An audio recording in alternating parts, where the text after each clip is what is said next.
தன் வயிற பட்டினி போட்டு என் உயிர வளர்த்தவளே, தன்னந்தனியாயிருந்து என்ன கரை சேர்த்தவளே, நோயாலே நான் படுத்தா நோம்பிருக்கும் ஆத்தா, தீமூண்டு தீர்ந்திடுமானம் கணக்கு ஆத்தா, பெத்தவள தள்ளி வச்ச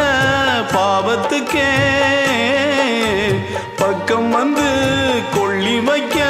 கூடலியே, என்ன ஆற்றிடவும் தேற்றிடவும் அன்னை போல யாரு, என் தாயன் கோயில காக்க மறந்திட்ட பாவியடி கிளியே, என் வாயும் வயிறையும் போற்றி வளர்த்திட்ட பாவியடி கிளியே, என்ன தொட்டாலும் பார்த்தாலும் தோஷமடி கிளி.